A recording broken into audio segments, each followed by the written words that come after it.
ওর সাথে আমার সম্পর্ক আছে। কার সাথে? দিলীপ রয়। কতদিনকার সম্পর্ক? 1 বছর। ছেলেটা বলে এর আগে বলে তোমাকে বিয়ে করতে চাইছিল, ঘটকও পাঠিয়েছে, তখন না করে দিছো এরকম? আমাদের বাড়ি থেকে তখন রাজি ছিল না, তাই আমি ওর কাছে সময় চেয়েছি। আচ্ছা, আজকে কখন আসছো এখানে? সকালে আসছি।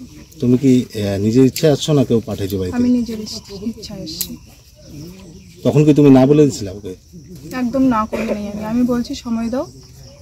মানে কি ইচ্ছা, মানে বিয়ে করবে ওকে? হ্যাঁ। আর ওর যে বিয়ে ঠিক হচ্ছে ওই মেয়েটা কি হবে তাহলে? আমি জানি না। এখন তোমার বাড়ি থেকে কি চাইছে? আমি তাও এখন জানি না, বাড়ির লোক এখন আসেনি। না, তোমার বাড়ির লোক কি চাইছে? জানি না। তোমার বাড়ির লোক জানে তুমি যে আসছো এখানে? এতক্ষণ জানি। ছেলেটার নাম হচ্ছে দিলীপ রায়। আচ্ছা, ওই তেলিপাড়া আমাদের পাশে গ্রাম।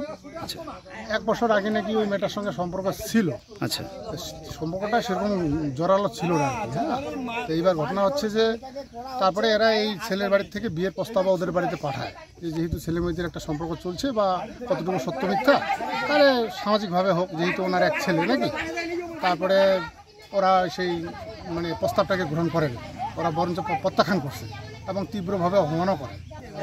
হ্যাঁ, যখন মেয়েটাকে দেখতে যায় তখন মেয়েটা স্বীকার করছিল না অস্বীকার করছিল? অস্বীকারও করছে। আচ্ছা, অস্বীকার করছে, ঠিক আছে। তারপরে ছেলে যাই হোক অন্যখানে দেখা দেখি হয়ে মোটামুটি বিয়ে ঠিক হয়ে গেছে। আগামী আষাঢ়ের হচ্ছে 19 তারিখে ছেলের বিয়ে, আশীর্বাদীও হয়ে গেছে।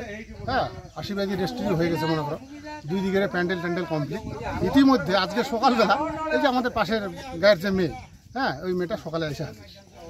এখন তো এই পরিস্থিতি চলছে, এখন দেখা যাক কী হয়। তারপরে ছেলেটা কি করছে, কইছে ইয়াক ফোন লাগাইছে, ইয়াক ফোন লাগাই কইছে তোর মাক দে ফোনটা, তোর মাঠে মুই নিজে মুখে শুনি। ইয়া ওর মাক দিছে ফোনটা। ওর মা কইছে বলে তুই মোর ছেলের কথা, মোর মেয়ের কথা তুই ভুলি যা, মুই তোকে দিবার না বেটি, মোর বেটি তুই ভুলি যা, তোকে মুই দিবা না। আপনারা কি যখন ওই বাড়িতে গিয়েছিলেন তখন মেয়ের বাবা মার সাথে কথা বলেছিলেন? না, মেয়ের বাবার সাথে মার সাথে কথা কও নাই, মেয়ের ওই যে লোক পাঠাইছো। আচ্ছা, লোক পাঠিয়েছিলেন? হ্যাঁ। বিয়ে কি ঠিক হয়েছে এখন? আমার বিয়ে ঠিক হয়েছে, আশীর্বাদী হয়ে গেছে। বিয়ে কবে? বিয়ে ডেট কবে আছে? বিয়ের ডেট আছে 19 তারিখ। বাড়িতে তো প্যান্ডেলও দেখা যাচ্ছে, প্যান্ডেলও তো বাড়িতে দেখা যাচ্ছে। হ্যাঁ, নিমন্ত্রণ কি হয়ে গেছে? নিমন্ত্রণ হয়ে গেছে।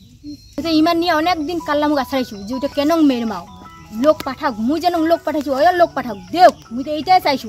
সেইটা অনেকদিন বাঁচেও নি, 2 মাস 3 মাস টাইম দেওয়া গেলে টাইম আনুমার দিবার না। এখন কি করবেন? এখন কি করবেন? এখন আমরা আমার বক্তব্য কি আমি যেখানে ঠিকঠাক হয়েছে ওইখানে হোক।